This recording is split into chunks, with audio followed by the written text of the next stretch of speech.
With a fit. Hey folks, welcome. It's Unsung. I'm Mark. That's Chris. Do you think this episode will be extra fisty, seeing as I turned the recorder on with my toe? I think so. Extra fisty. Lots and lots of fisty energy. Do people who are not from Scotland won't know what fisty means? Really? Yeah. Is it not implied by the word? I would say so, but I am not English, so I don't know. How would you define fisty for the listeners? Fisty is fisty. What, mouldy, I guess? A bit like mouldy. Musty as well. Yeah, musty, dusty.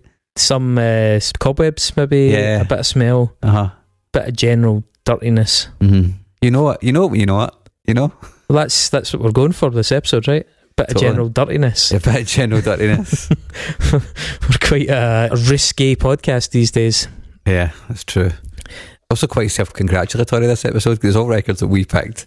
Shh, don't let on that this is an infomercial. If you hear a car alarm in the background, folks, sorry about that, but unfortunately somebody that's parked right next to where we're recording, I don't know, they seem to be driving a Dodgem or something like that. Yeah. It's a fucking riot. Hopefully it's not my car. Local Waynes try to get into it to nick your Fall Out Boy CDs. I don't even have CDs in my car, mate. When was the last time you had a CD in your car? Have you got any CDs in your car? When was the last time you had a CD in your car? You know what? I had to actually think, no, I don't have a CD player in my car. It does have Bluetooth. But the fact that I had to think probably gives away that I don't have a very nice car. I did used to have CDs in my car. I had one of those little black wallets with all the CDRs in it that were scuffed, and I even knew which tracks were going to skip by the end. Yeah. Do you ever have that thing when you've listened to that song for so long with the skip in it, and then whenever you hear the original version on Spotify, you always expect the skip to be there, but it's obviously not there? Absolutely. That Radiohead cover of After the Gold Rush, I had a CD that had a skip, and now whenever I hear that song I sing the skip. It's really odd to hear it play through smoothly. But yes, I did used to have CDs in my car. Fucking nothing worse than a jewel case. Try to get a thing back and then they're all in the wrong boxes, and you bring the wrong boxes back in the house. Mark, you're sitting next to a CD rack. I would estimate that no more than 5% of those CDs are in the corresponding cases. How many of them have been played in the past year? Well, I've got one of those old decrepit 6 CD changers that I sometimes slam on. It's just the thing, right? You've got option paralysis these days, so putting 6 CDs in a 6 CD changer and just hitting shuffle and hearing it doing that clunky shuffle thing that it does as well, which I quite like, like a jukebox in a bar. It's cool. It's, you narrow the options down. It's still a surprise each time, but it's a little bit less of a surprise. you know it's going to be something of that selection, you just don't know what. Absolutely. I think vinyl's obviously become a big thing, and it's going to be part of this podcast. But hot news, folks. So one of my best friends, I was the best man at his wedding on Friday just there. He's a big movie fan. He always still buys Blu-rays and DVDs and stuff, and I was like, yeah, you do as well. I've also got an enormous big case. And I got rid of physical media a long time ago, but it's probably not going to happen with music, because we have found a recent example of a record that was not on Spotify, the USSA record.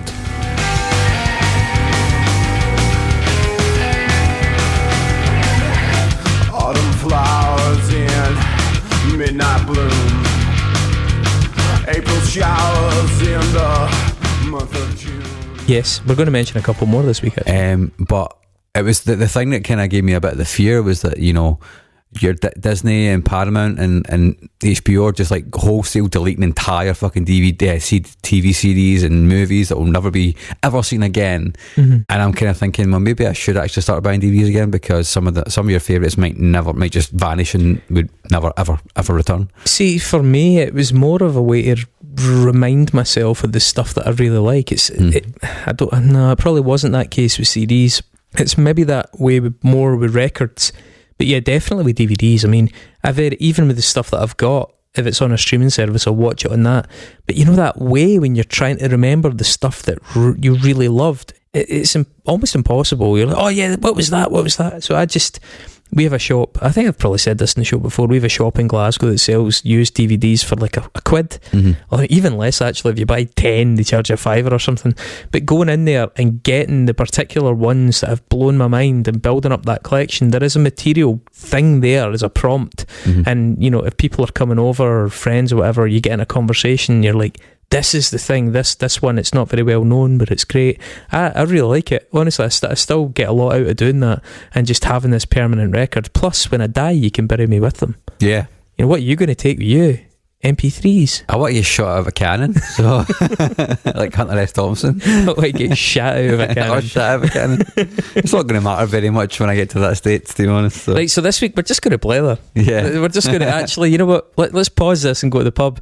No, let's do an infomercial. Yeah, let's do an infomercial. Let's do an infomercial. So instead of doing the hard sell of the record club this week, the whole fucking episode is the record club. It's the hardest of sales. Yeah. So this week we are going to work very much within the Unsung podcast remit, whilst also promoting the shit out of ourselves and our products, our product in some way. So this will be the Unsung Record Club Mixtape 1. It's a mouthful, isn't it? Mm-hmm. You know, feel free to suggest any catchier titles. But we have decided to pick a handful of the albums that we offer as part of the record club. There's the record club? By the way, there's a few now. There's quite a few. It's quite a selection, so we've tried to be quite diverse in what we chose here. But what is a record club? Mark, for the folks that are getting this on the Monday, you're not in the record club, because if you were in the record club, you would get this on a Friday. That's one advantage of the Unsung Record Club. This is basically our subscription model. Yeah. And the perks of subscribing to Unsung at one of the various tiers is that you get the episodes early, that you get to direct access to a Facebook group, the AAA Pass Facebook group, where you can sort of influence the episodes quite directly as well. Speaking to us, you know, we tend to reply to almost everything on there, and we get a lot of input and suggestions of albums, that some of which we have actually ended up doing shows about. Yeah, I want to say something about that just quite quickly. So we do get messages and comments and emails and all that asking us to do XYZ record, and I'm not saying you've got to be in the record club or you've got to be in the Facebook group to ensure that happens, but you can really pester us in there. It carries more clout. Yeah. So if you've sent us a message and go, oh, you should check out this artist and do this record, and we've replied, I have replied, yeah, we'll get to it one day, and we haven't, just come to the record club and say, hey, by the way, fucking do that. And we're like, okay. There's also the aspect that we have different duties within the podcast, and we tend to handle different media. So one of us might see it and one of us might not, depending on what platform you suggest a record on. Whereas if you do it in the AAA group, we both see it because we both get notifications and take part in that pretty regularly. Anyway, those are two benefits. The other benefits, if you go higher up the tiers, so the starting tier for being a subscriber is £4 or $4 whatever, and that gets you the early episodes in the AAA group, and it also gets you bonus episodes, of which there are many, and which are some of our funniest and weirdest shit, such as Total Eclipse of the Heart, Unsung that we did recently. We've got some good split 7 inches back in the past. I can't remember them, but they are good. Yeah, there's like festival lineups and stuff like that. So yeah, there's some good stuff there. If you go higher up the tiers, the next one is the Digital Record Club, and the Digital Record Club kind of speaks for itself. As well as all that stuff, each month we curate digital albums and we send you a download code, and it's done via Bandcamp, and we do it through a code because that way it's a nice surprise. You're able to sort of tell us roughly what you want to hear, or you can actually pick which host curates your selection if you particularly identify with myself, Mark, or Vicky, Dave, whoever, or you can take potluck. And your selection will be sort of curated on that basis.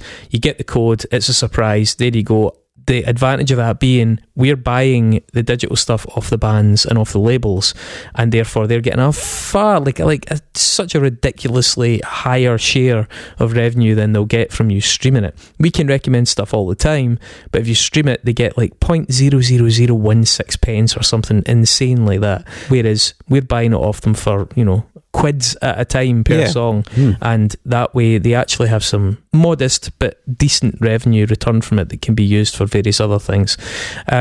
Beyond that, we have an Analog Record Club, and the Analog Record Club is all of that, but in the form of vinyl records, actual vinyl records posted out to you each month, and accompanied with a digital album as well of something else, not just a digital album of the record that you're getting, but you get the one vinyl record and you get a digital album. And again, that's all getting purchased from the artists and or the labels directly, and they're all small artists and small labels, and this funding all goes back into the system. Some of the bands aren't about anymore, but the people tend to be doing other things, and they can use that to, get on with it. A couple of them also, because of the interest that it brought them, said they were going to do possible reissues of stuff and maybe even little collections of rarities. I think Gas Giant had said they had a few things that never quite made it to a release, and they're thinking about now putting them together.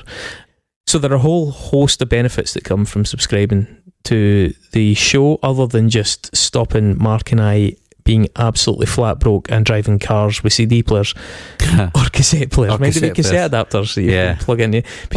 CD player in the dashboard, bouncing away, cassette adapter plugged into it. Yeah, those are the days. You could plug it in your phone as well when those days came. Yep. Yeah. So the show this week is not just one big advert.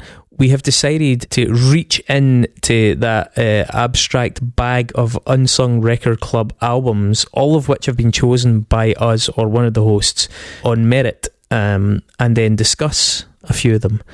We've picked 2 from the Analog Club and 2 from the Digital Club, and we've also picked 2 each, split across that. And I guess we don't really have a particular order, but we do have a sort of sketched out approach here. I was saying to you, I think what we'll do is probe into why those records got chosen. How did you hear about them?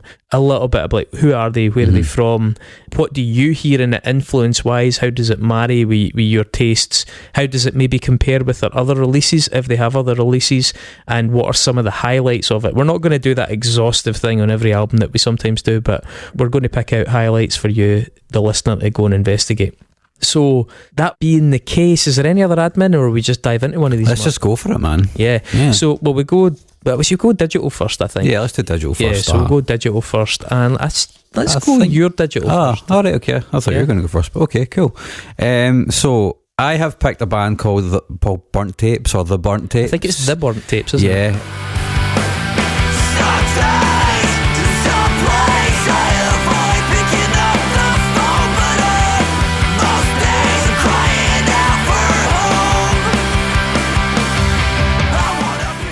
I've seen them billed as Burnt Tapes, and the place I saw them billed as Burnt Tapes was the first time I seen them, which was in your venue, Chris. Oops. At a punk night that used to be there called Damn It. Definite article fell off the poster. Yeah. Bad ink. So that's how I heard about the band. I have friends who played that show. Paper Rifles, I believe, played that show. Maybe it could have been another show. Paper Rifles have played there a lot. But there were other bands there. I didn't go to see a bit Burnt Tapes, but I knew they were playing, and I went along anyway, and they were the headliners. They are on Lockjaw Records, which is we'll speak about that a wee bit. Got a few details on that. Yeah, so the album is Never Better from 2019. It is their debut album.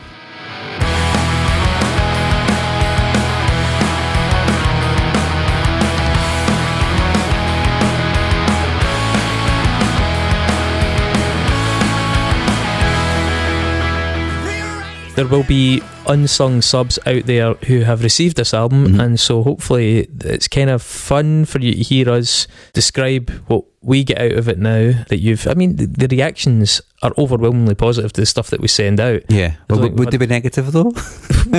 Maybe the negative ones just don't get in touch, but we've certainly not had any negative correspondence. We've had an awful lot of positive correspondence. Yeah. So, and that's heartening, because to kind of dovetail off that quite nicely, I suppose.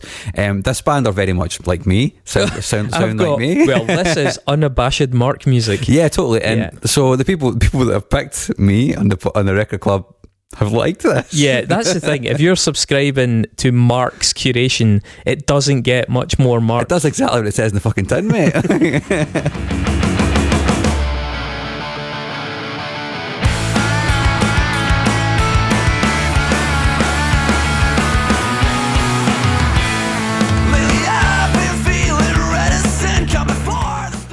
How can I put it any more bluntly than that? Accuracy in advertising, certainly.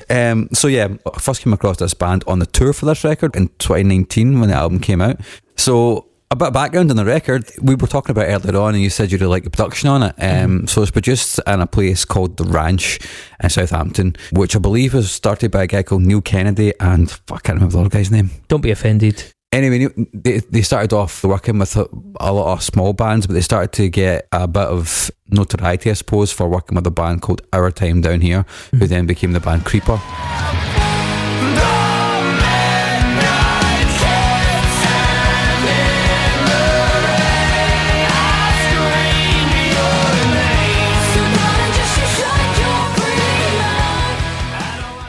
Okay. Creeper are quite a big deal now. Heard of that, yeah. And they've worked with other bands as well, like Boston Manor and various other bands that are kind of ascending in the kind of alternative and emo. Heard of that too. Yeah, thing. I'm such a fucking imposter in this conversation. But this was produced by one of their engineers there called Daily George, who this was the first time I'd actually listened to anything he'd done, was when I first heard this record. And yeah, so that's a really... It's definitely not a slickness, but it's got a power and a polishedness that really complements the music. Absolutely. It's got a beefiness that I think a lot of similar bands don't quite capture.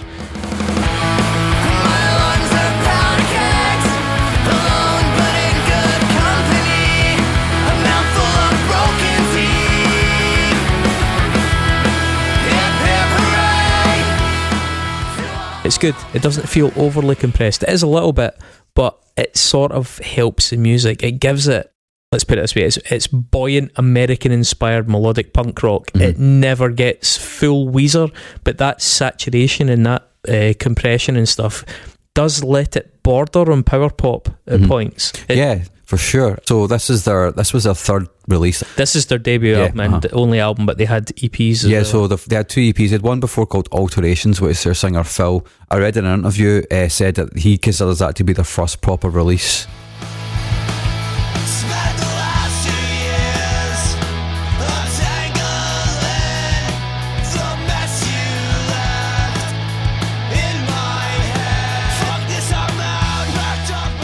And before that, they had an EP in 2014 called Wasted History.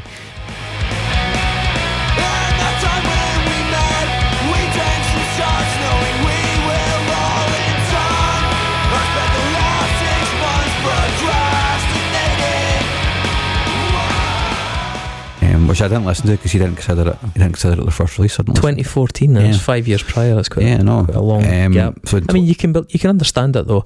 Yeah, so these are 4 guys from Athens in Greece who knew each other in Athens, Greece, and then all moved to London, I think maybe separately, and then got together and formed a band. And they're still based in London. They actually recently just toured Japan, which is pretty cool. So fortunes are definitely on the rise for these guys, and I think it's quite deserved. They've been kicking about for a wee while. They brought out an EP since then called Grower. Yeah, which was also recorded by Daily George at the Ranch, and is very much... Did you see the format? No. Right, so the EP wasn't released on vinyl or CD. It was released along with a little beech tree so people would go and plant it. It's called Grower.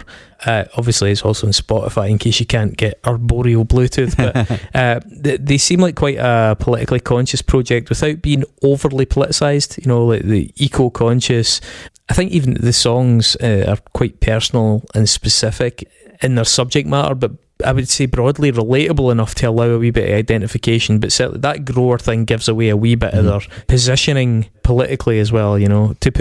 I've seen bands do that. I remember Super Adventure Club had drumsticks that had a download code on a tag. I've seen bands do jewellery that's download codes, you know, like unusual things, because when you're only dealing with a digital music marketplace, you can have a bit of fun with that formula. But yeah, so they did it along with these little trees. Yeah, so we can let's talk a little bit about the back catalogue, I suppose. So the EP Alterations is pretty good. Listening to it next to the newer stuff, stark contrast in production quality. It feels quite primal. There's quite a large jump. There's a couple of cracking songs on it though, 5-song EP. Is it upbeat? A little bit, yeah. Because I find this quite a positive record. It's got total posy vibes. Yeah, I think one of the things that Phil talked about, and I don't know if you, around about the time Never Better came out, was like, Never Better specifically, but I think a lot of their music probably more generally as well, is about like dealing with your mental health and try to create something positive. And they do come across as quite a positive band, I think. One thing I find quite endearing about them is because they are Greek, they sound American.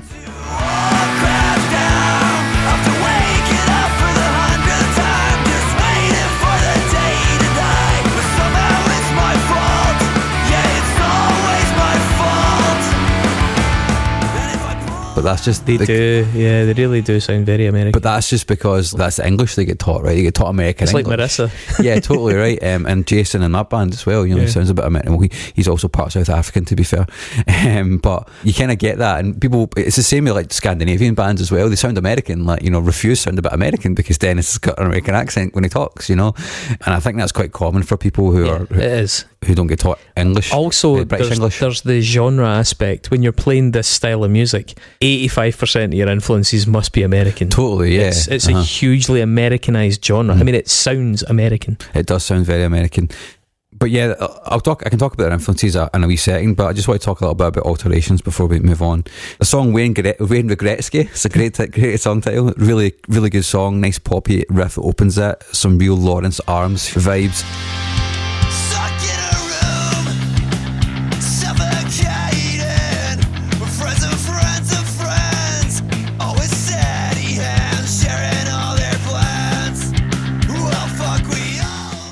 And the Lawrence Arms are evidently quite a big influence for them. You can hear quite a lot of that in their sound. Sometimes they also have a little bit of a kind of mid to late 2000s skate punk vibe. I'm thinking No Use for a Name, No Effects, kind of thing. When No Use for a Name slowed down and started to be a bit more melodic, and I would say pop punky, but more emphasis on the pop. You can hear elements of that.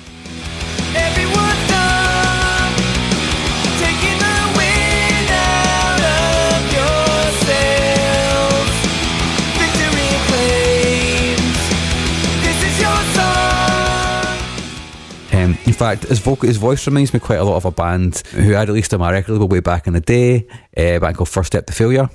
Remember them? Who were very much a melodic hardcore skate punk band who were influenced by things like Strung Out and Propaganda and No Effects and No Use for a Name.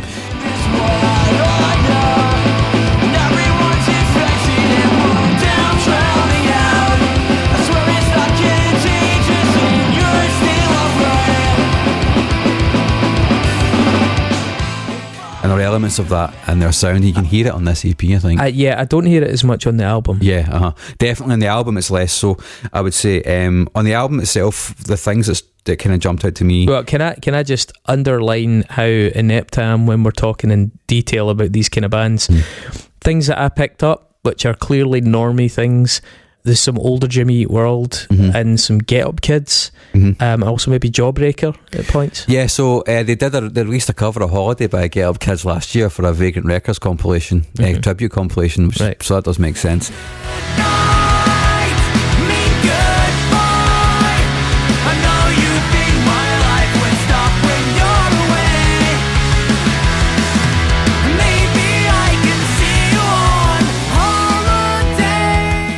One of the interview I was talking about earlier on, Phil did say that they often get Jawbreaker comparisons, but he finds that weird because they never listen to Jawbreaker. Okay. Which I think is interesting, but I think you get that through. You probably listen to the bands that listen to Jawbreaker. Totally.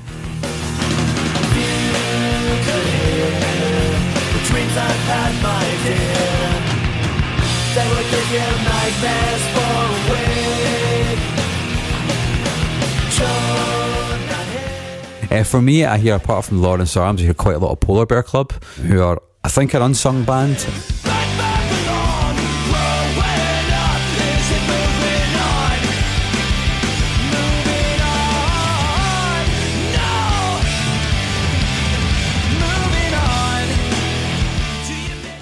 They end up stopping being a band because the singers, he had a gruff voice, but it was very much a put on thing, and he basically fucked his voice. Yeah, I saw their name come up a couple of times in reviews, so yeah, that's not just you that's hearing that. Hot Water Music is a pretty obvious one. Yeah, more so in certain tracks though. Yeah, because it's a bit smoother and higher than Hot Water Music, but there are moments where it definitely dips into that. Well, I've picked out one of those songs actually. Yeah, so Iron Chic is another one.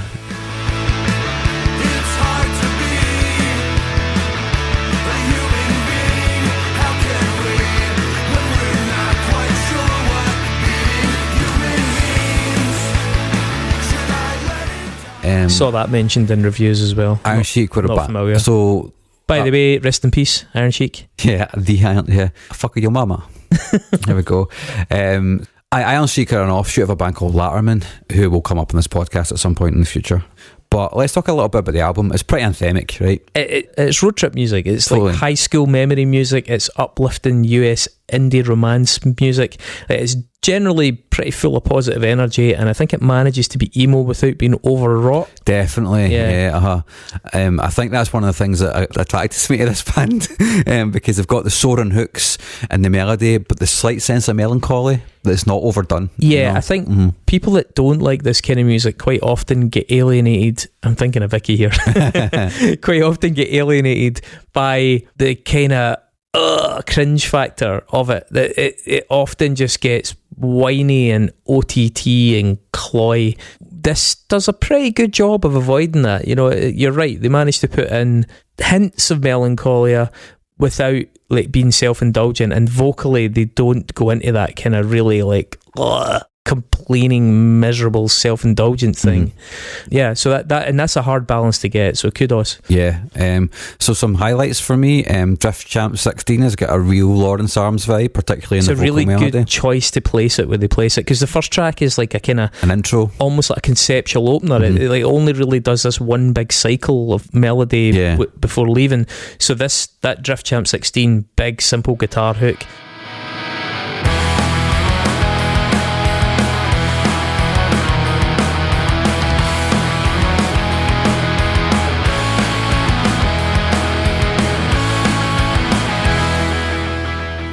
really nice high energy verse that immediately kind of gets your blood moving.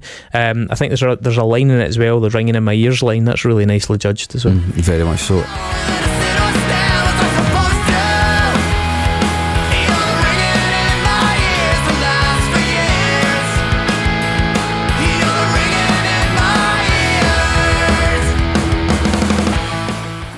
Don't Make Me Play Bocelli, which I think was a single that came out for this record.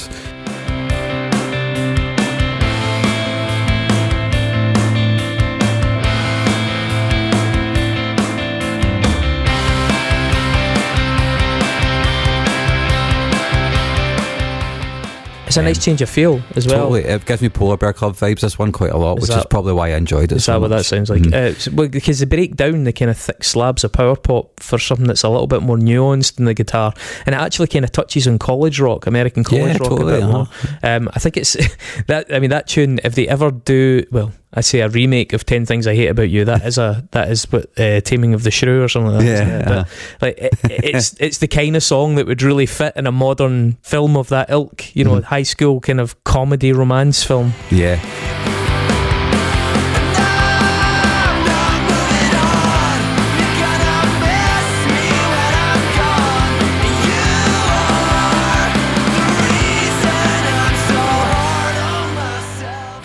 Uzi is the highlight of the record for me. It's the biggest streamed song, isn't it? The chorus is just unbelievable. Yeah, it's got a big chorus. So catchy.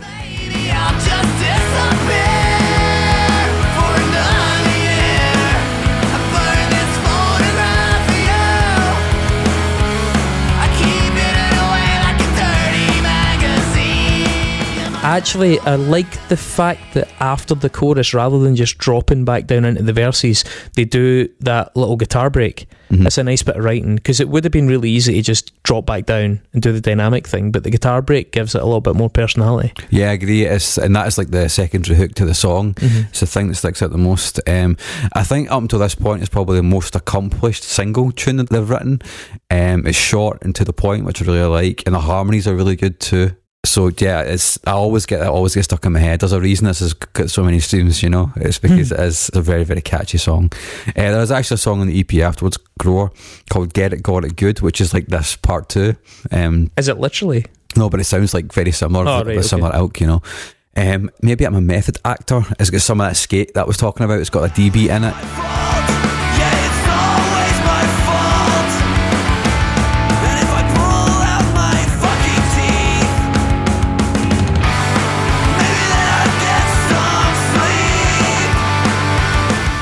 Second verse, which does give me that No Use for a Name vibe, and the lead guitar and the chorus also reminds me of them. There's just a lot of late 2000s, early 2010s energy to this, which kind of takes the record in a wee bit of a different direction, which I quite enjoyed.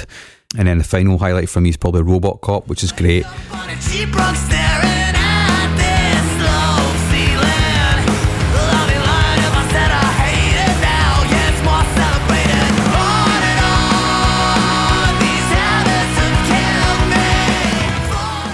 lots of energy, lots of hooks, really, really good outro as well, with a really cool guitar solo to bring it to a close. The one that I would have picked out that you've not mentioned is Birds and Birds and Animals and Things. Yeah, it's also a good song, yeah. That one starts with something that's a bit more Midwest.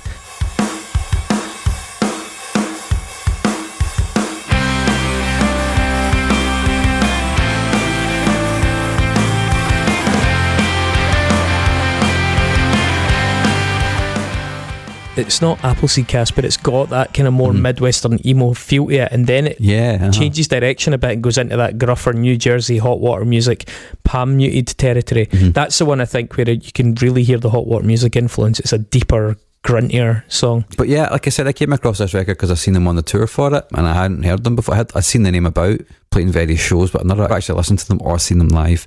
And yeah, like I said, they're on Lockjaw Records, which is a record label which has been going for is now in its second incarnation. It's been going for a long time. So just before we move on, actually, Lockjaw, it's an iconic wee label. It was actually going when I was starting in bands. It was founded in Worcester in 1997 by these three brothers from the band Tribute to Nothing and their dad Jack.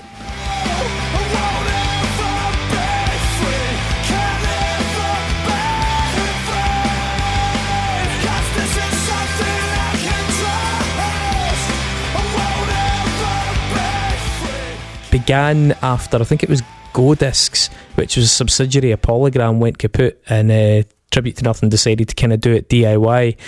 Actually, good friends of our man Ben Power. Are they? Grew up with him, Ben. Oh, I didn't know that. Ben meets up with Ben whenever he's back home. Apparently those guys are pretty tight. But the original Lockjaw, as you've mentioned, there was a reincarnation. The original Lockjaw released a fairly important series of compilations called Helping You Back to Work. The first one was in 1997 and kind of quite famously featured a really early Muse track called Balloonatic.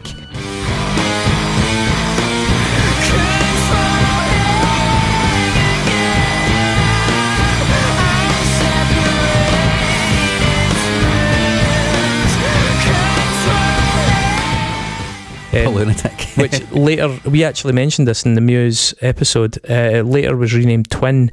Apparently the label actually turned down an opportunity to sign Muse due to a lack of finances.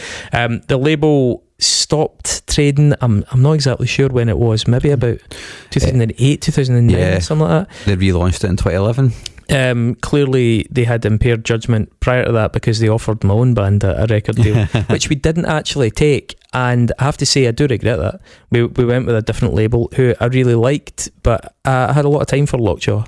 I didn't like every band on their roster, but they have some real hidden gems. It's actually a little label that I would quite fancy doing an episode on, doing a wee deep dive into some of their stuff from both eras, but that early era had some great bits and bobs. The label resurfaced in 2011, overseen I think initially by Jack, like the dad, and it's now listed as being based in Guildford and managed by Rob Darko, Chris Bradbury, and also Leslie Ann O'Brien got involved at a later stage. Rob Piper from the band Darko. Oh, is that what it is? So Rob Darko is as in like... Yeah, Darko are fucking great, man. They're such Iggy a good band. Stooges. Yeah, and Leslie's in the Midwich Cuckoos as well, who are really good too. Okay. Now that makes a wee bit more sense. There was no wiki, really. There is a Lockjaw wiki, but it's in German. So you have to excuse because me. they're kind of like a cross-European collective now, so they do have quite a big presence in Germany, and I think maybe also Belgium too, I think. It's an interesting wee label. I would be up for giving it a deeper dive. It's kind of cool. I like to see that when it happens, when something acknowledges a history of something which was quite important to the punk and alternative and a hardcore scene in that era, and revives it for a whole new era. That should happen more often, because I think a lot of record labels end up winding up because the people that are involved just don't have the energy anymore, because you get older, and it's fair enough. But if somebody wants to carry the can, I think there's nothing wrong with letting them, Okay, over to me. Yeah. Right, so my digital choice is technically also a vinyl choice, an analog choice, but I think we've run out. So it's now just a digital choice. I've picked Adam Stafford's album Imaginary Walls Collapse from 2013.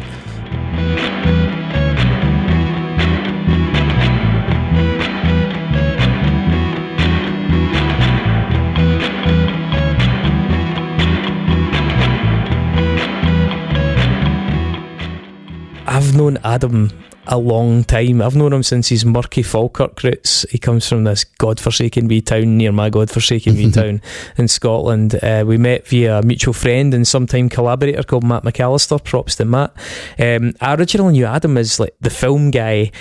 He was shooting all these little short movies and clips and stuff, and he showed this real aptitude for it. And at one point he started slipping me these CDRs that were labelled Chuck Norris Machine in marker pen. I still have them somewhere. I'll try and cut something in.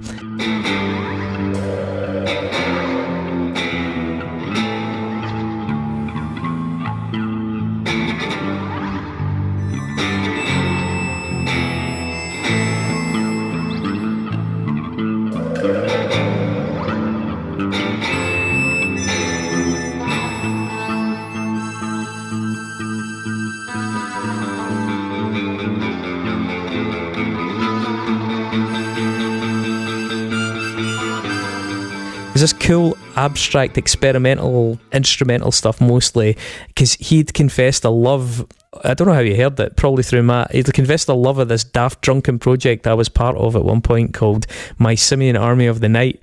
And that marked him out as a hardcore member of the avant-garde, because that music wasn't even meant to be enjoyed, least of all by the folk that made it. But anyway, Adam was collaborating with a bunch of people. One fella, Robbie Lesuc, he did a lot of stuff with him. There were some other good bands kind of in that orbit in Falkirk at the time, including a great wee indie band called Pistol Star.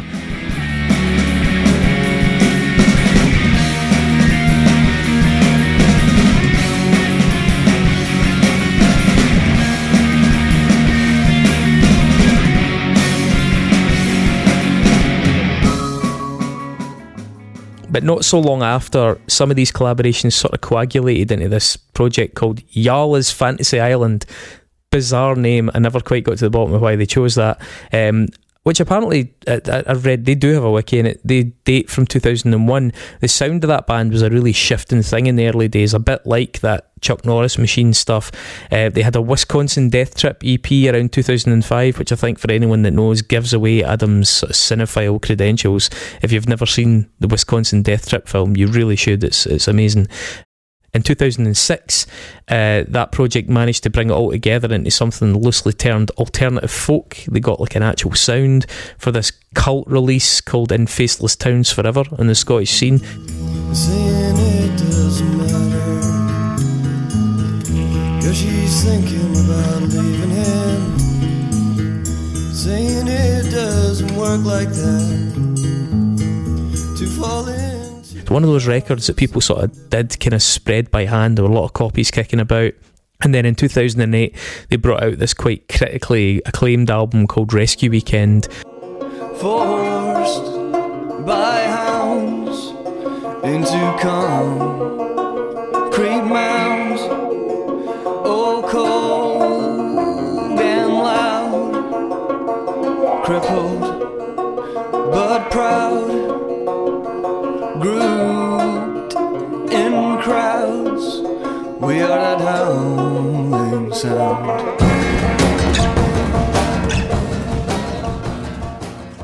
It was championed at the time actually by the music editor of The Skinny, Dave Kerr, a great guy who did his absolute best to bring an emerging talent to wider attention. Dave was a big advocate of that project and of Adam in general. Adam also started a little DIY imprint called Wise Blood Industries. Yala's Fantasy Island also had a few releases with this Glaswegian ultra DIY collective called Winning Sperm Party, who still do stuff. Like, I mean, handmade cases, you know, gigs. I mean, I saw Winning Sperm Party put a gig on under the bridge next to the subway station behind a factory with a generator. It's that kind of collective. Great stuff. You also did some shows with Warpaint, but they had this kind of faltering membership. Like, a lot of people started to drift in and out, and it kind of lost momentum. Packed it in about 2011, and Adam went solo, and he started to produce stuff fairly quickly. I mean, I suspect a lot of the ideas already existed prior to the collapse of Yall.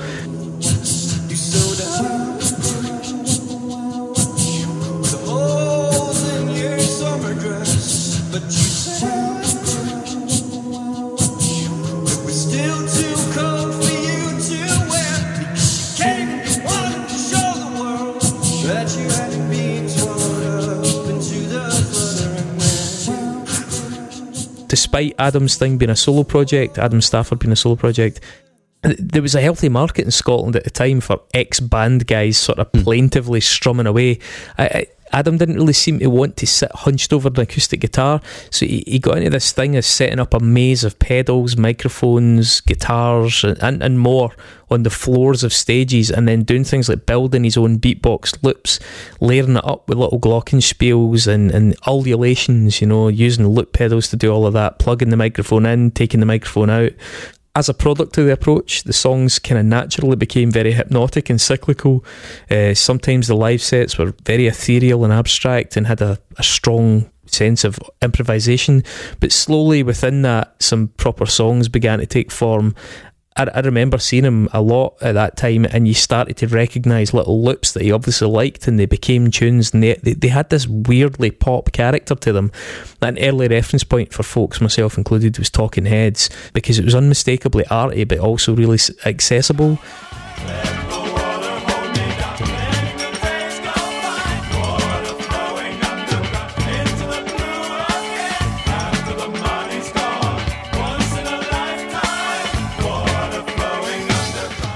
And that was probably also kind of compounded by Adam's live performances, which are these kind of jerking, tempestuous things. They had a flavour of David Byrne in the performance.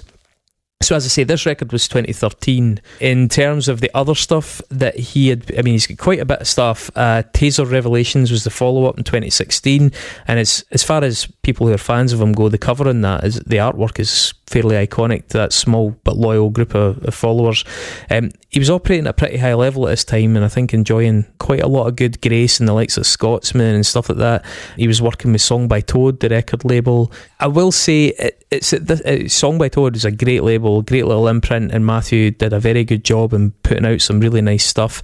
But it is a crime to me that at this stage of Adam's career he wasn't picked up by one of the bigger Scottish indies, and that's no slight on Song by Toad, but there were indies out there with much bigger reach, and they had this boy who demonstrated this talent, and that wasn't seized upon just still baffles me. It's not the only person that falls into that category, but Adam is one of the best examples, because his ideas were quite ambitious, and there was a poppiness to them, as I say, Talking Heads, that needed a bigger budget.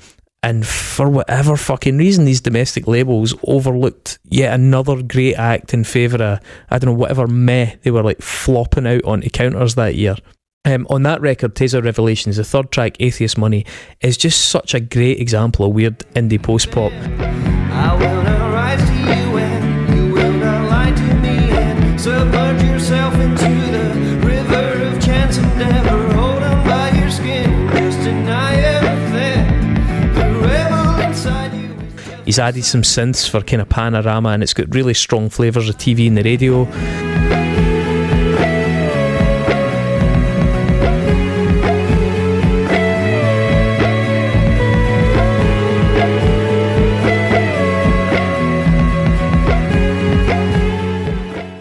The album after that, Fire Behind the Curtain, was another kind of fairly recognisable one, again picked up by some of the kind of more credible press, critically revered. It's a delicate exercise in restraint. It's very, very subdued and nuanced, masterful, I would say, at points. It's maybe not as immediate as people might have expected, but that's kind of illustrative of Adam. I think as a person, as an artist, he's a bit difficult to pin down, and he's also a guy who's been quite public about his problems with mental health over the years, and this record kind of feels like it plumbs some of those depths. The first track in it is called An Abacus Designed to Calculate Infinity, and it is just such a beautiful example of all of that stuff.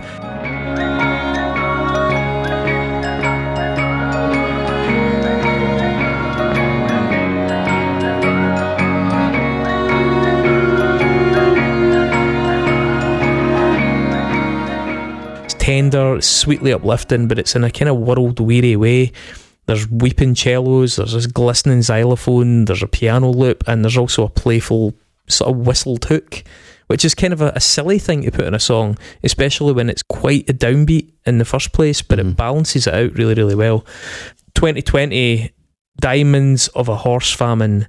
Now this is actually going to be a theme that comes back, but putting out records in 2020, fuck's sake, ouch. It's a thankless task.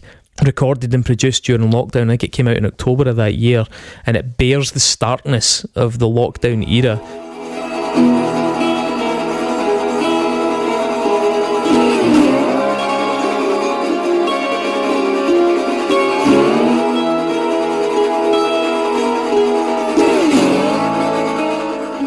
I think it's Adam's darkest and his hardest work. It's less built upon the trademark loops, and instead it has a more bluesy, minimalist singer-songwriter thing.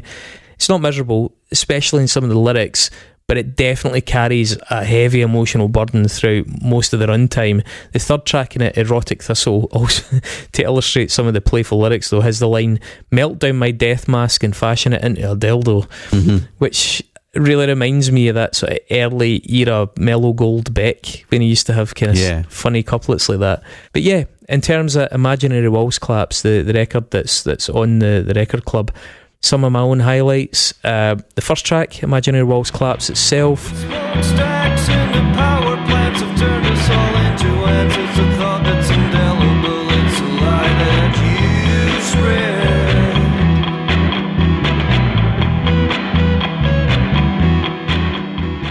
It's a common part of live sets. It's a really tense building affair with this harmonised guitar riff, and that wee line, Satan, Satan, Satan. Satan, Satan, Satan, Satan lives for another lie.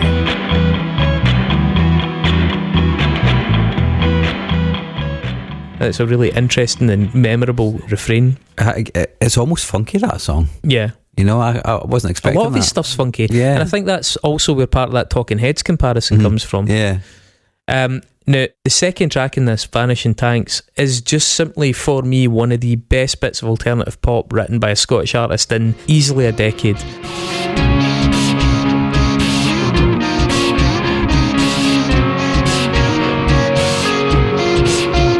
it strange that the light from the candle has brought you back to mine?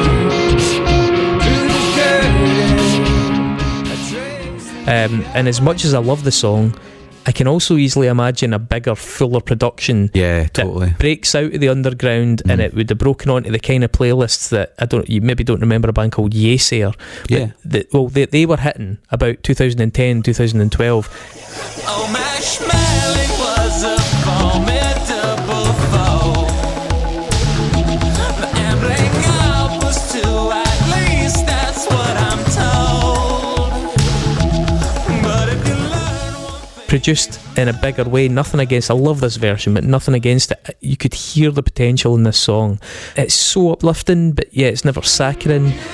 dates up, been crying all night by your bedside cabinet, which you played for the priests and skeptics on your father's old cassette. I remember at some of the live shows watching him loop that weird, that high pitch kind of voice thing that's in the left speaker.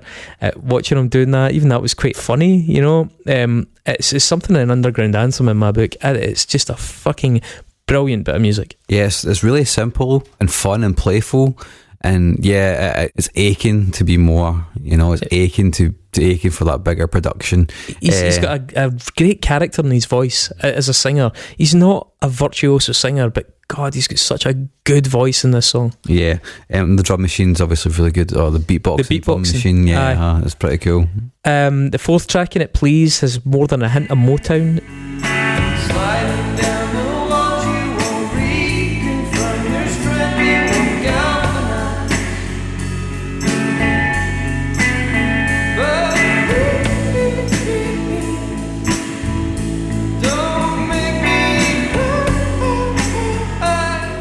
It's got a really ghostly spring reverb that they use throughout it, and that really summons up the 60s, Plus there's actually some organic drums and tambourine in that. It really takes you back. Cold Seas, fifth track.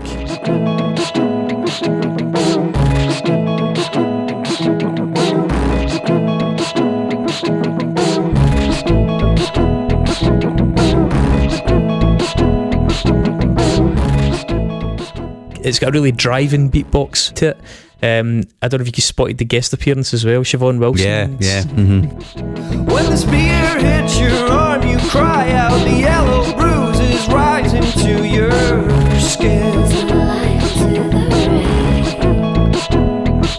You were certain you closed the blinds behind you. Fairly unmistakable, soft, double-tracked call-response vocal in that one. It's kind of serves as a main hook, really.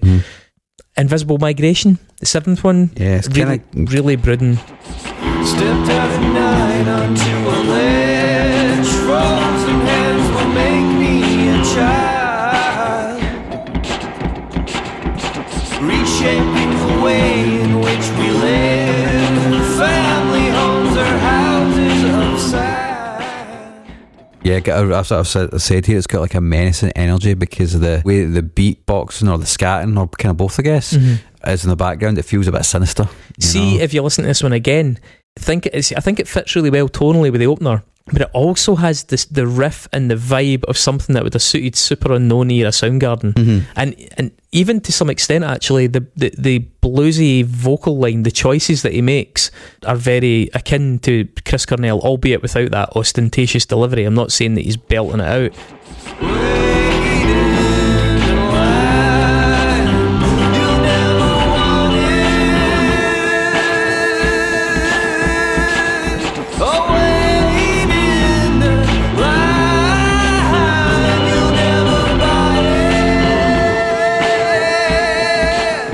I mean, put it this way, I could imagine that if that song was a cover of a Soundgarden song. Yeah. Although, as you say, with the beatbox underneath it, the delivery is altogether different and it's quite oppressive. And the last one I would pick out really is His Acres.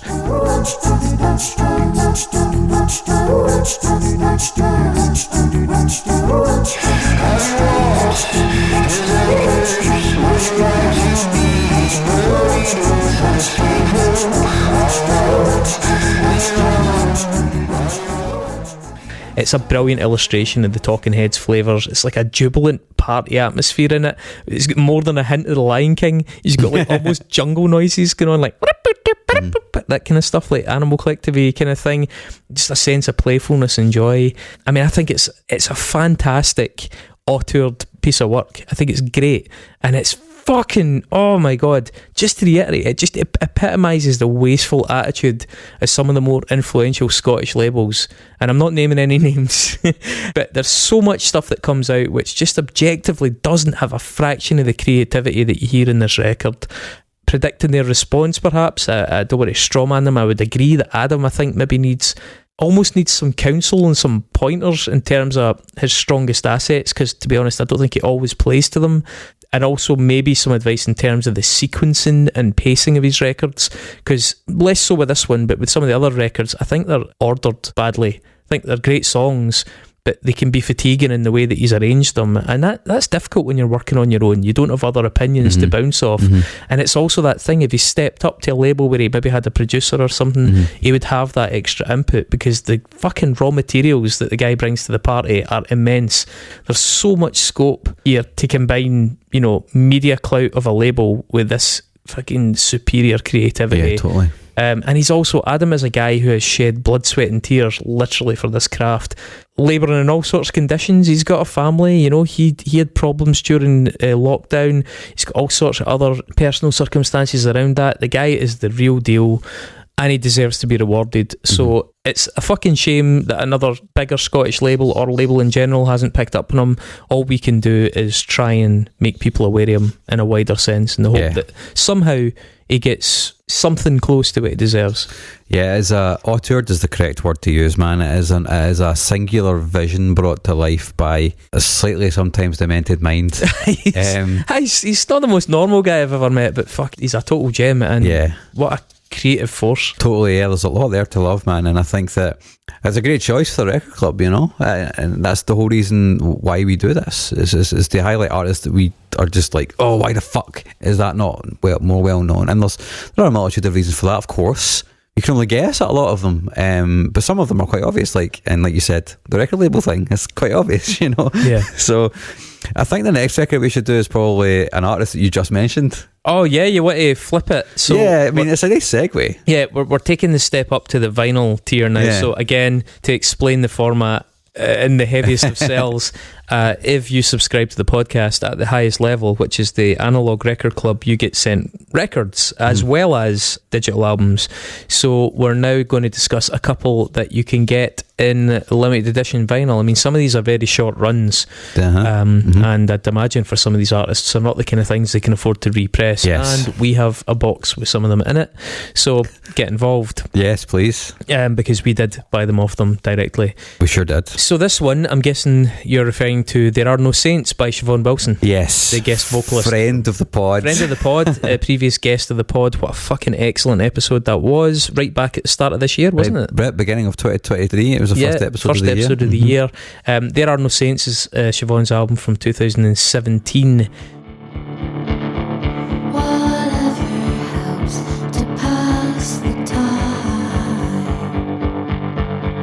When you're on the other side. My backstory with regards to Siobhan, I heard about her when she first released Glorified Demons, which was, as that interview showed, Glorified Demos, a little play on that. There were some really good shows going on around Glasgow at the time. It was a really integrated scene, actually, one of those really pluralistic scenes. We had a whole mix of stuff. I mean, bands like Young Fathers would be on bills with Siobhan Wilson, would be on bills with Twin Atlantic, would be on bills with my own bands, would be on bills with Take a Worm for a Walk Week. I mean, it was a really eclectic mix of bands that were doing that. A lot of that, actually, Weaver played a big part in that. He had ran an event called Detour. I mean, amongst his guests were people like Frightened Rabbit and Twilight Sad, who were kind of exploding at the time. It was really, really good, really active time. I actually, right now, I have to say, I see a lot of young folks going through that time regularly, and I'm pure jealous as fuck. There's a lot of gigs going on in Glasgow with this really healthy cross-pollination, and yes, admittedly, even though some of the gigs are very erratic, it is nice that the Spotify generation do seem extremely open-minded in terms of the stuff that they'll listen to. You know, they're not just ploughing a single furrow of musical identity. I would say that new generation, the industry just hasn't battered the cheer out of them yet. Not yet. Not you know, quite. unlike some of the bands I'm talking about, they haven't watched one of their shitier peers hit the hydro while Jim Gillespie still can't remember the first name of their own band, you know. So enjoy it while it lasts, you fucking mugs. Anyway, Siobhan was a face that I saw in the scene, but I had no idea what her music was like. You heard about her a wee bit. You heard a lot of names kicking about at the time. I definitely had no idea at that point that she had only recently left a major label deal in France and a whole other life behind. Again, if you want to hear about this, go and listen to the interview we did with Siobhan at the start of this year. The first tune that folks over here on the Glasgow scene were sort of singing and talking about was this one called All Dressed Up. All dressed up tonight, she couldn't even care. I put the kitten heels on that you loved the last time. I put the... Which, to be honest, in hindsight, now seems kind of quaint and almost parochial, but at the time was this superb, succinct little track. I can remember it getting a bit of radio play, and it generally sort of turned some heads. I got hold of the EP that came from, Glorified Demons, but actually it was the third track on that EP, a track called Reading You, that made me aware of the fact that there was something special going on. These wings off of me when you go, as I always knew. It's this waltzy, ethereal, lovelorn little song with these gentle, blossoming choruses. I got hooked in that tune. And the way that you smile, the corners lift up, the edges of your lovely mouth like a child. You feel everything around you. You lose yourself in your own world. The way that you make me forget everything that's in my own. And the way that you touch me. It's also got loads of nice touches of piano and cello. Siobhan's a multi-instrumentalist, and just her work on there is brilliant. For me, that song really hinted at what I now see in terms of the scope of her work as well as her ability. The arrangements, the heart-wrenching performance, it's magnificent. And on that note as well, the voice. For me, Siobhan is the best singer in the country at the moment. Am I saying that she's the biggest range or the most technical chops? No, I'm not actually. She very probably doesn't, but I think her ability to merge a high technical level with an incredible emotional content and rawness is, for me, unparalleled. She has such a great blend of those two key ingredients. Yeah, there's great writing on here, but even performed by other people, I don't think it would work quite as well as it does. Certainly, yeah, I think I agree with that. With regards to some of her other stuff, she released the Say It's True EP. I think that was the first thing after Glorified Demons. She sort of drifted in a slightly different direction at that point, maybe crossing more over into what I guess Glaswegians or Scottish people might recognise when I say Celtic connections, or maybe a bit more Radio 2 and a bit less All Tomorrow's Parties. Does that make sense? There were still great moments on it. There's a track, coincidentally enough, called Great Eye that I think is a wonderful tune.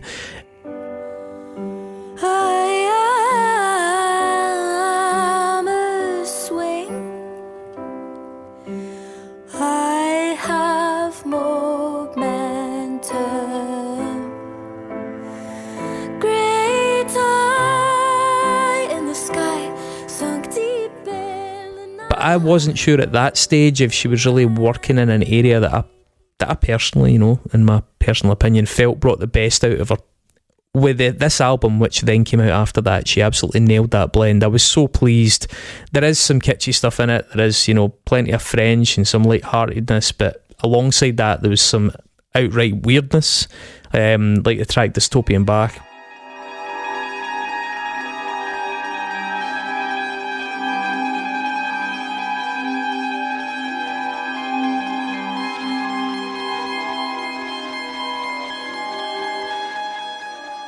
That could have been on a fucking avant-garde Constellation record with like Exhaust or something similar. But most of all, there was a power of bittersweet alternative folky indie. And before I just pull out some highlights of that other stuff, it's worth mentioning that I'm not even sure that this particular record gave us our best song. I think the track Your Moon Has Come, which is on both the Plastic Grave EP and the Survivre album, is fucking spectacular. And as you sit in your chair,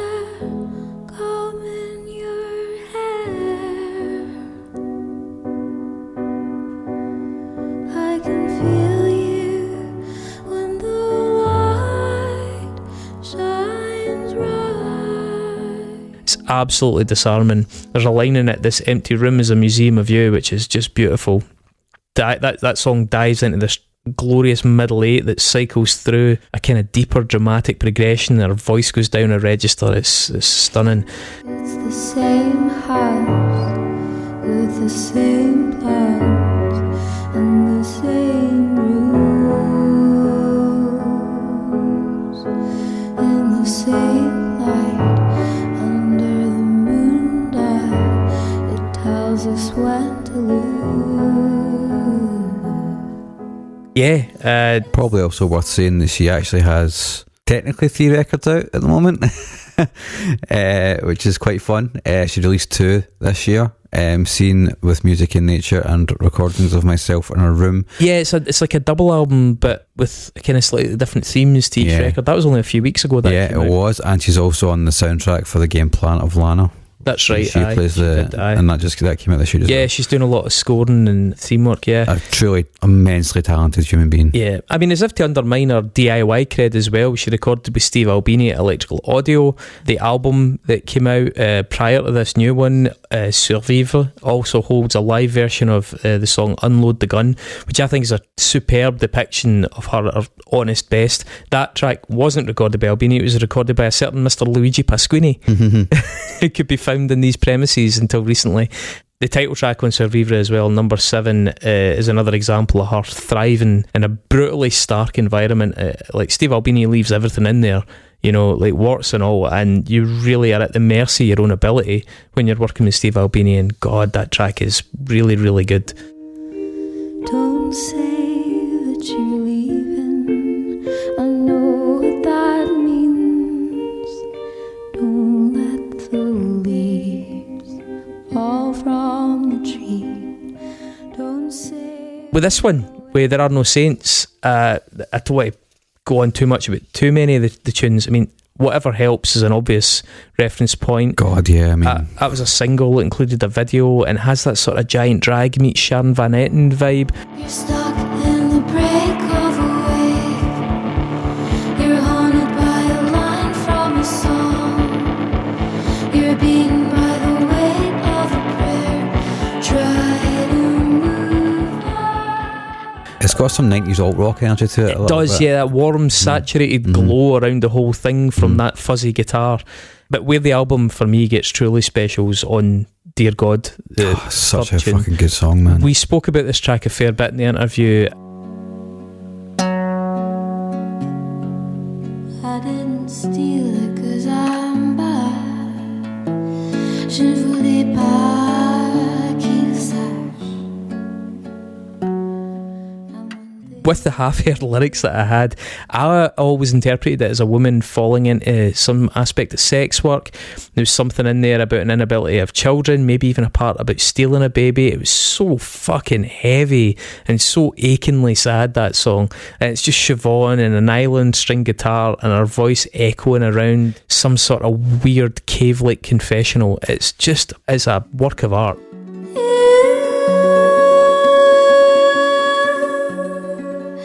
That my petals had all fallen to the ground, and I want honey. It's also really beautiful and intimate as well, and emotive, you know, it ticks all the boxes. And a lot of this record is emotive and intimate and beautiful, but it's just done in a lot of really different and interesting ways, with interesting production and interesting chord choices and interesting vocal melodies as well.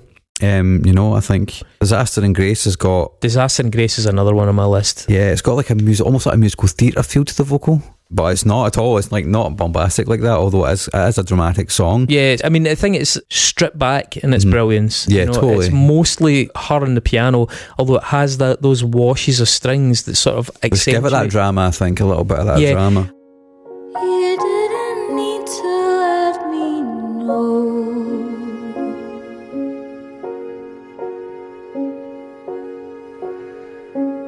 Our bodies trace the shadow of shadow. I think the musical aspect that you're talking about is the strings come in between the lines of vocals, and it feels almost like cinematic, the way that that's done. It's like in a film during the physical transitions, those strings play.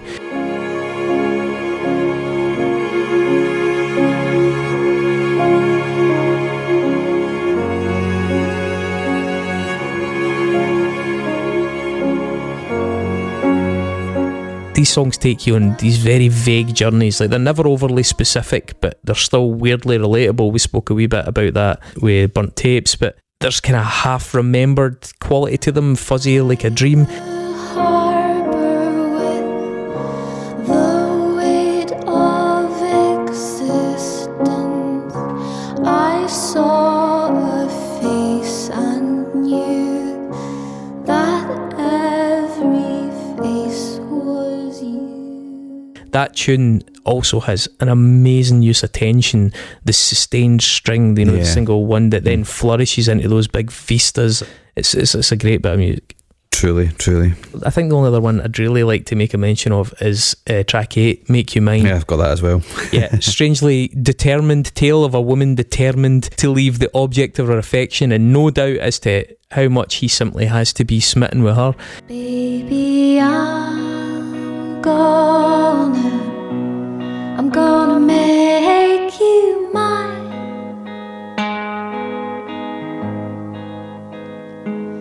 I'm gonna dance with you until they turn back on the light.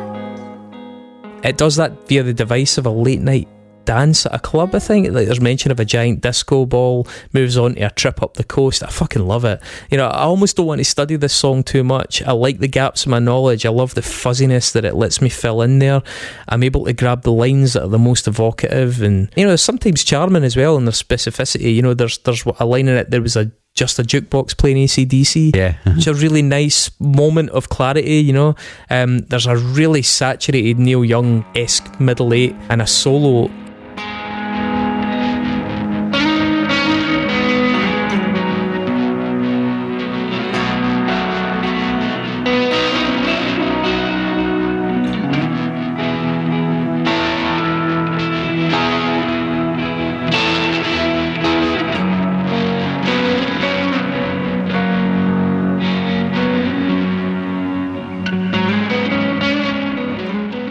It's a great solo, and it shows what a great musician Siobhan is.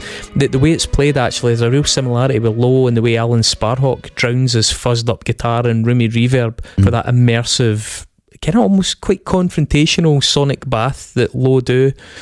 The song resolves with this sort of wistful final verse that looks back from later in life, and her voice goes up in the register, sustaining some really beautiful held notes, cycling around that final progression. Oh, God damn it, honestly, that one gets me every time. Yeah, it's a really heartfelt song full of longing, you know, and there's some great chord choices as well in that, which is what really grabbed me, you know. It's a tremendous record, really. Really is. I mean, I think it is the final note on Siobhan. I want to point out that in a field of things like post-hardcore and emo punk, Siobhan is the most DIY act we're absolutely, going to talk about 100%, today. yeah. You know, well, Kaddish make a good bit for that as well. So the band we're about to talk about, Kaddish, yeah.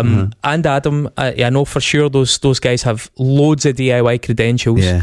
But this young woman's writing, recording, producing, scoring her own stuff, managing, releasing via her own label, starting unions, starting charities, booking by herself. She's pioneered a subscription model that is a bit of an inspiration, I think, in a world where, as we said, Spotify pays you $400 to a fucking grain of rice per song, and she needs your support. You know, few people probably deserve it more. So if you are listening to this and you liked any of it, even if you're on the record club and you got the record sent out, please go and buy her stuff. Go and get it from her directly, digital or otherwise. You are literally buying it from her directly. It will be her grubby fingers that stick it in a fucking envelope and get your address wrong. So this is literally what this should all be about. I don't want to over egg this pudding, but this is also what she does. You know, some other people like Chris and I have day jobs, right? This is what she does. Yeah. So yeah, support it. And it's not fucking easy. Yeah, it's not easy. It's not easy at all. So let's go off in a completely different direction. Let's yeah, I mean, we've done well though. We've bridged most of these so far. So was that Kaddish? What World Was Still? What World Was Still? Pretty DIY. Maybe not quite as DIY, Siobhan, that you've put it like that, but you're still pretty DIY band. 2020, another fucking 2020. It actually came out in 2018. It came out in vinyl in 2020. Ah, thank fuck. Honestly, 2020, thankless fucking time to be putting out records. Yeah, totally. Especially vinyl, which is probably why we managed to get a few copies of it, because all the other vinyl is completely fucking sold out. I need to get this out my downstairs bathroom. Yeah.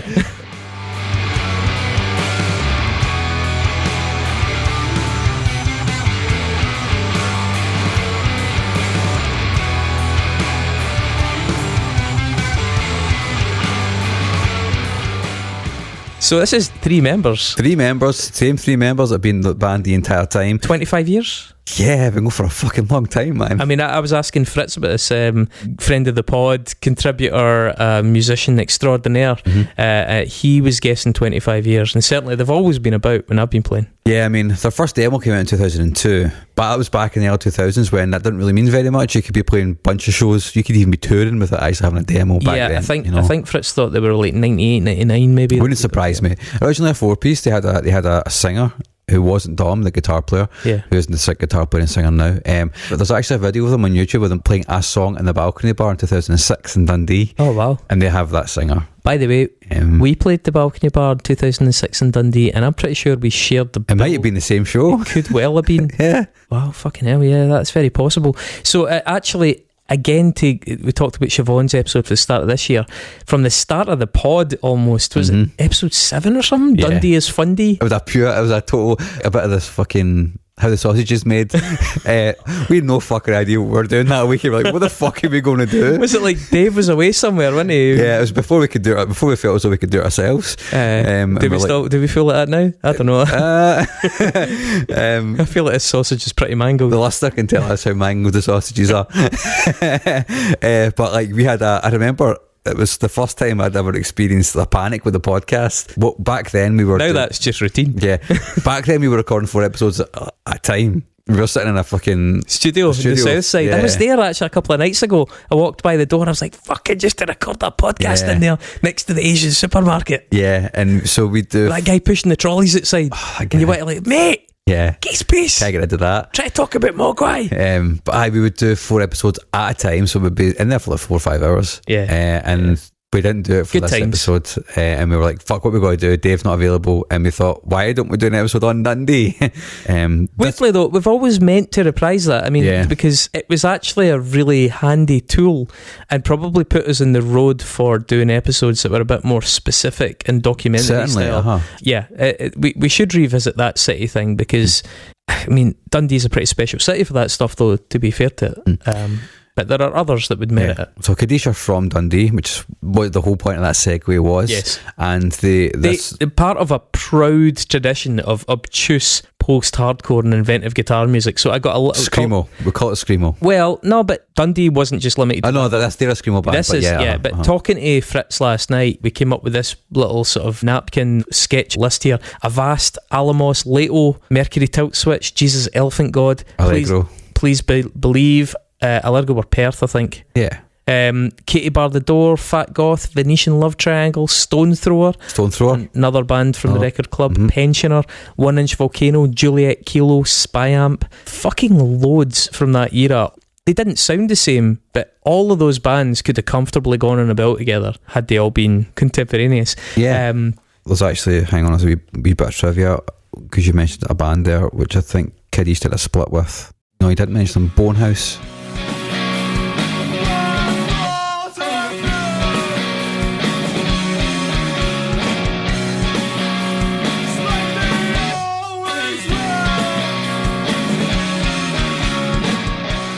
Bonehouse as well, that's right, Yeah. that's another one. Kaddish did a 4-way split with Polina and Todos Cesarian. I don't even know how to say that. Todos Cesarian? Siren. Anyway, 4-way split, and Bonehouse are one of those bands you're talking about that are kind of weird, obtuse, not aggressive isn't the word, confrontational.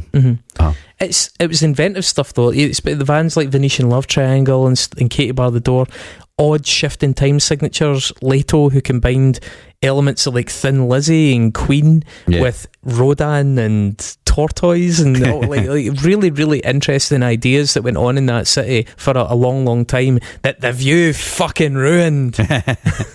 I mean, with regards to Kaddish, you said Screamo. It's got less of a kind of gonzo hardcore take than, say, Circle Takes a Square or something, which has more of a blackened vocal style. Someone's calling, but there's no end to line. Positive, negative, break ya. These wires are live. These wires are merging with the well, there were bands that do have that kind of vocal from the era they started. Yeah, I mean, it's got more emotive space than Poison the Well, for example, but it's not got the same kind of thunderous production.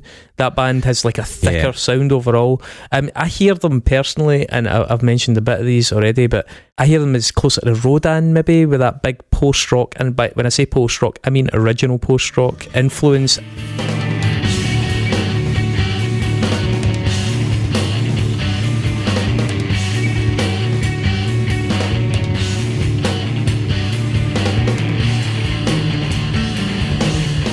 And also maybe like a slightly less discordant Dazzling Killmen.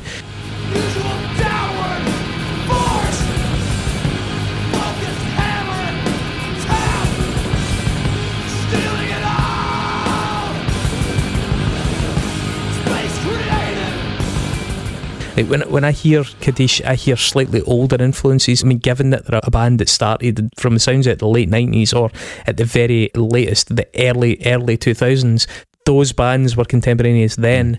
I think they've carried that through. That's quite interesting. Like, I hear bands like Orchid and Page 99.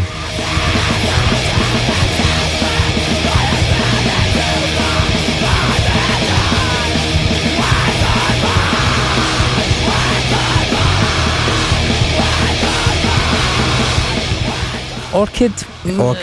They're a bit more frantic though, aren't they? Yeah, I mean, the earlier stuff is a bit more frantic than this record is. City of Caterpillar as well. Seisha. touch me deeply as you once had, and I will not soon forget it. Speak in riddles to deny the past, love the present to prepare the future. Not that which is before us. But maybe not as frantic as probably The newer stuff certainly has got a lot more emo, like original emo. You know? Exactly, yeah. Like, because beyond just the extreme and post-hardcore influences that the sound kind of obviously suggests, there's a lot of Discord, there's a lot of Jade Tree and Deep Elm in there. I get the feeling there's like a world of slightly more esoteric stuff on the shelves of those guys' homes. Yeah, I'd wager there's a bunch of Constellation and Quarter Stick style stuff, Shellac, Tortoise, maybe even the Paper Chase and things like that.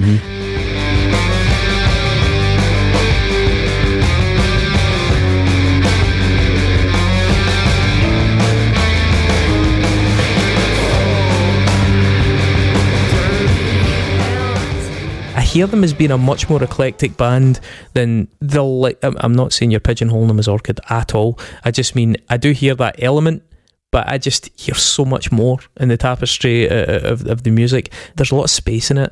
The modern trend especially is to fill every frequency, but they seem to have stuck with the old ways, you know. There's also a great drum sound in this album. Oh yeah, there is. Really like, but good on this band, man. I love the number of flavours that they bring to the table. I think one thing that does impress me most about them, even on their older records where their production isn't quite as good, like their self-titled record in 2010.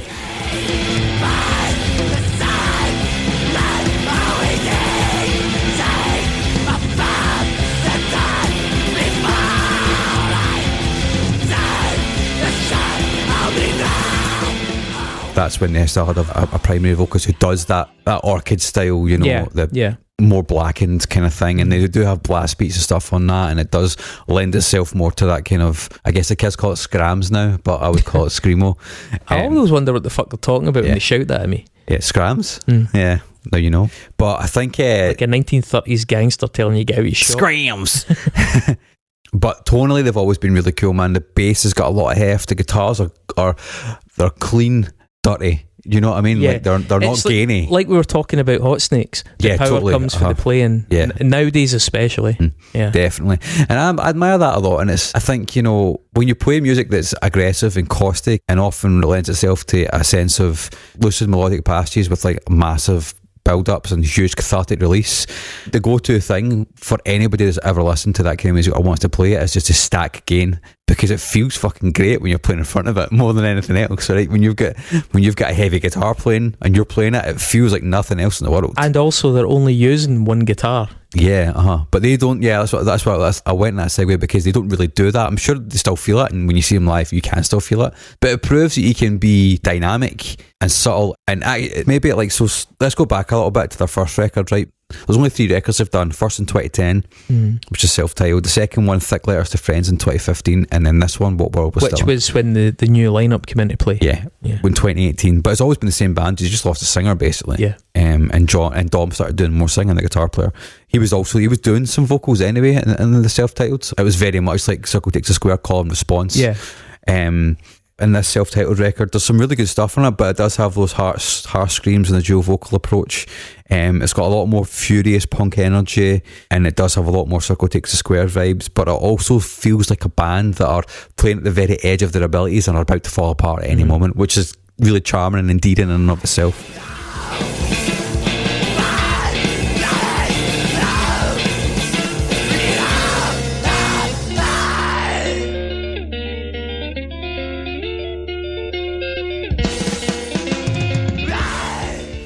I remember them in that era, obviously from just being in and around the scene, and they were a great proposition live because there was bags of energy and confrontational aspect to their shows, but on record they didn't stand up for me, just because as on a personal taste level, I didn't get a lot out of that stuff. I don't listen to Circle Takes a Square often. I would love to see them live, but those were the shows I went to for an adrenaline rush, but I didn't go and stick them on in my car. What I think Kaddish have done over the years is bring that listenability into their game, and now they're a band that you can and readily will put on for the quality of the songwriting as well as the intensity of their live shows. That's why I want to go back to the start, because that record is really good and there are some great moments on it. You know, the opener song Sans Doute is really good.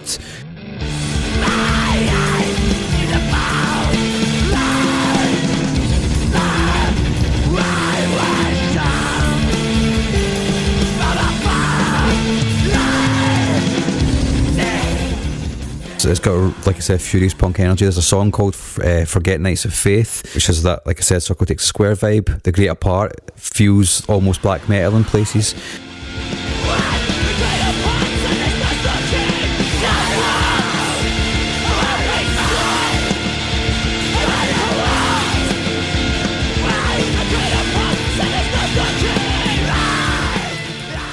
And then obviously the singer leaves, and then there's 5 years, and then I don't know what happened those 5 years, because I wasn't really active in the music scene at that point. I was too busy going to uni and just focusing on writing. And the second album, Thick Letters to Friends, which is held in quite high regard, particularly in this scene. You know, it's seen as being like their best work, I think, which I don't think is necessarily true. I think that this record, What World, is probably their best work. But people adore Thick Letters to Friends, and it is a lot more refined. It feels like a band that have honed their craft. It's now only a 3-piece.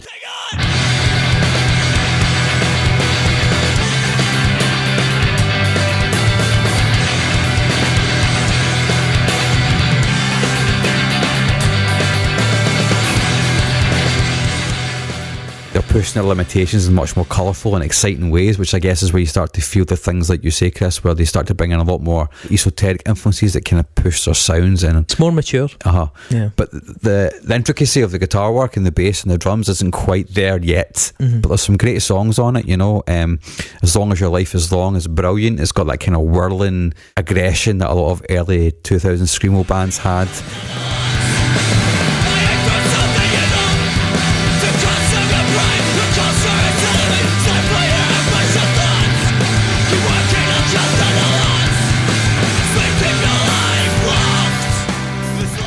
End As a Name is more expansive, it's less furious, but it's more drawn out, more focus on melody.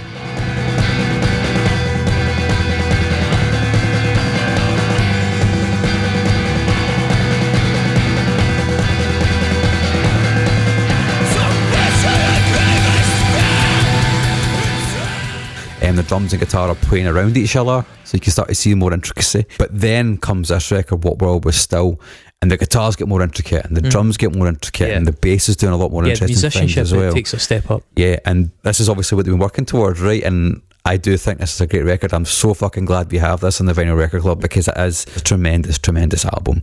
You know, the zenith of what they've been able to achieve so far, and hopefully they still play shows a lot. Not as much as I guess a touring band would, but I'm pretty sure like you could ask them to play a show next week and they'd be like, maybe not next week, but maybe next month or in 2 months, we'll come and play for you. Yeah, I think, you know, this is a really good album. I like the production of it. It is much more impactful, it is much more refined than the older records. It's aggressive without being gainy. It's clean without being like a bell. It's balanced. It sounds open. As I said, it's got a lot of room in it. Yeah, it does have the power and it needs it, but it's allowed itself to breathe, and that's why I also feel it has so much in common with things like Broaden, because they were post-rock. I mean, they were heavy. I mean, Dazzling Killman to some extent as well, but there's a very analogue sense of it being a performance, not a layered up studio project, which is so common nowadays, where a square wave is what you're going for. This is not a square wave album, and those were not square wave albums, and that's kind of what I think gives it that post-rock quality. Some highlights? Highlights for me, I mean, one that really jumps out to me is Withstanding, the third track. Oh, it's so good.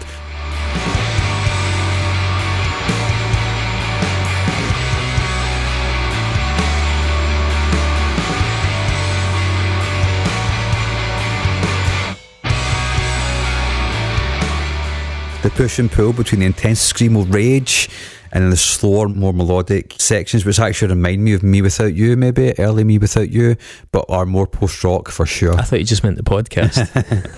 I mean, it's got big emotional vocal flourishes that brought to mind a mixture of, you know, the band Charlottesfield, another record label constituent. Charlottefield's R.A. Barkin, but then blended with Frightened Rabbit when they were in their more emo mode.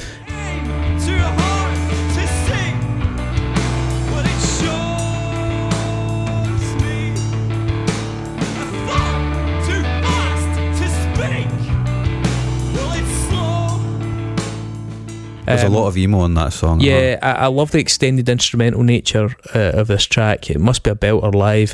It has a ragged, rusty scrap metal quality to it in the verses. It's quite uneven, juddering and irregular, but that only makes the resolves all the sweeter, you know, sweet and salty. Yeah. Got a lovely ending as well. The 2-minute 20 melodic instrumental section is great, and expansive noise for such a minimalist setup. It's great work, lads. Really good track. I like the opening song, 4 Categories. It's got some really nice intricate riffs which have been growing with each subsequent release.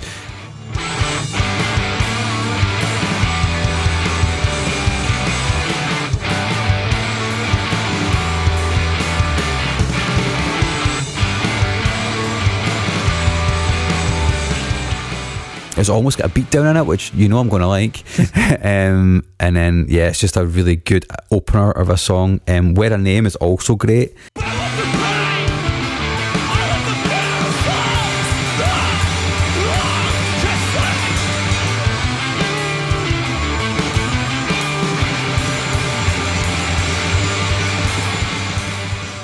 Some amazing drumming on that song. The vocals kind of weave in and out of the guitars. It's really cool.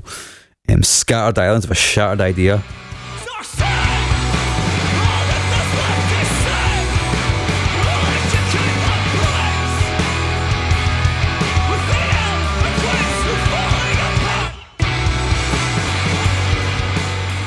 It's got that looping riff which comes in at 2 minutes and just continues to build and build and build in intensity and gradually evolves. And it's like an explosion happening in slow motion. You can see the ripples of it and you can see the landscape warping around it almost. Yeah, I love the tones of the guitar and the bass. It's really guttural. It is. And it's got a staccato outro, which I think is probably my favourite moment on the record, actually.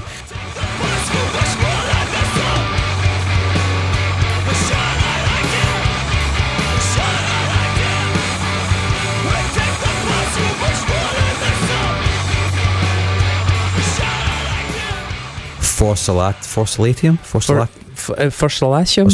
I think that's a fucking excellent. It's So one of the good. band's best moments. Yeah, so good. Slow, roomy builder. It's got that really distinct screamo thing, but over a subdued backdrop.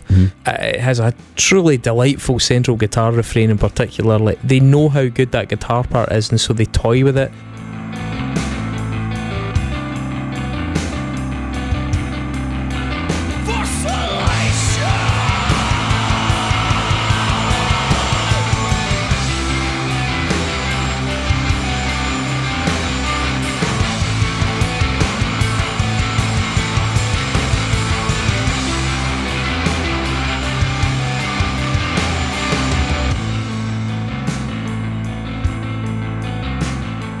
They raise it up and bring it down in dynamic. It's such a great moment. As you used the word dynamic earlier on, that is a key feature of this album. Like, this album fluctuates. As I said, you're not looking at a square wave here. There's a lot of movement in this, and it takes you with it. It's terrific. In that song in particular, I really like the way that all that chaos and the different disparate parts, it all melts away into this really lovely guitar outro.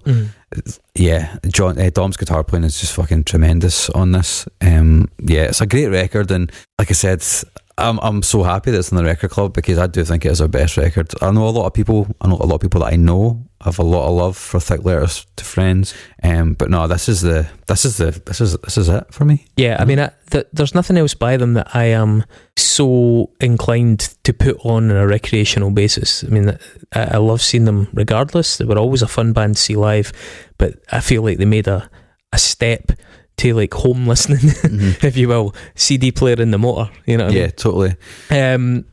Another point I just want to underline as well, Kaddish deserve huge credit for one particular reason as much as any, and that's longevity, because these three guys, I think, have restored a lot of people's faith in togetherness as a band unit. You know, the way they are held close by people as a result of that, you know, the sense of community around them, the sense of permanence around this band is lovely. It's very encouraging to know that that's still possible when you're not making a fucking fortune, when you're not doing massive fucking tours just for the love of what you're doing. It's great. I mean, a cornerstone of that city scene. Yeah, they say in their Bandcamp, man, we play music to stay friends and to make friends. And if that's not the whole point of making music, then what the fuck is really? Money. You know what I mean? Obviously. I thought that went without saying. And getting on TikTok. That's why you make music these days, because you can't just put... Why does nobody do TikTok with like no music on it? Like, why does nobody just do a video, oh, here's a guy showing a way to break an egg? Oh, there's loads of that. But I never see it. Oh, there's loads of that, mate. Here's a cat falling off a table, but you don't get to hear the cat falling off the table. You hear like the body, like whatever. I don't fucking know. There's lots of that kind of thing. It's pretty. It's not all music based. Where's the argument for TikTok verity? You know, here's a little tip, bands. Here's a little TikTok tip for bands.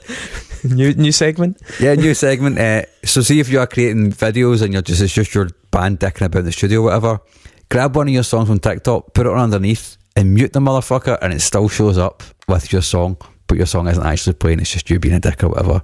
That's how you game the algorithm, my friends. So that's a little bit of marketing advice on me. So next viral TikTok that I do, I should stick my track under it and mute it. Mm-hmm. Well, if you've already posted a bunch of TikToks with your track playing, then that would be a thing. You call it gaming the algorithm. I still feel like I'm the one getting gamed. Yeah, you are. I mean, if it is free, you are the product, Chris. Talking of products, the Record Club. There you go, Record Club Mixtape, episode 1, 2 vinyl and 2 digital. Hope you liked the stuff you heard. Whether or not it inspires you to join the Record Club, please go and check out the stuff. And if you don't want to subscribe to the Record Club, although you can dip in and out as often as you like, you can do it for a month and cancel whatever you want, but please go and just get the stuff off the artists directly. And if you're in the Record Club and you already know these artists, go and buy some of their other stuff, because we wouldn't have picked them if they weren't great. And they, as we hopefully made very clear, are working really hard and deserve as much support as they can possibly get to enable them to keep doing what they're doing. Yeah. So yeah, not really anything else to add to that. Except no, I mean, we've got a dirty big box of vinyls through there, and we've got a dirty big hard drive of other records that loads we of codes, are going to dip into for a future episode. You know, get back to us as well, especially those of you in the AAA, because that's nice and ironic, and let us know if you liked this episode or not. It is not an episode that is trying to cash in on, you know, the virality of a band's name like Deftones, like what we sometimes do. But it's a good honest episode where we're really just trying to make you aware of stuff that certainly the people outside of Scotland are probably quite unlikely to have heard. Yeah. So there is a whole world. I mean, this stuff's going on everywhere. All we can do is shine a light in it in our wee corner of the globe. But yeah, get behind it and we'll do another one. I mean, listen, when we started this podcast, the ultimate aim for it was not to talk about fucking like which Kiss record was unsung, although that was part of it. Well, that was a sort of subtext, to be fair. It was to actually do stuff like this, which was to bring bands that we really like to a bigger audience. That was, if this podcast were to end tomorrow and this was the last episode, this would be the fulfillment of that promise we made when we came up with the idea almost 6 years ago now. I mean, yeah, but with an asterisk, because if we finish this podcast without a Jesus Lizard episode, then I'm going in the fucking river. And also, by the way, the answer to that quandary that you posed a minute ago, it might actually be Crazy Nights. I've really fucking gone into that 80s album by Kiss, man. It's fucking great. It's really good in the gym. Let's not go down. Let's not go down. That's a whole other episode. Alright, folks, thanks for listening. Subscribe or don't subscribe, whatever you do, just do it nicely. Yes, and don't forget to share this with your pals. Thanks. See you next week.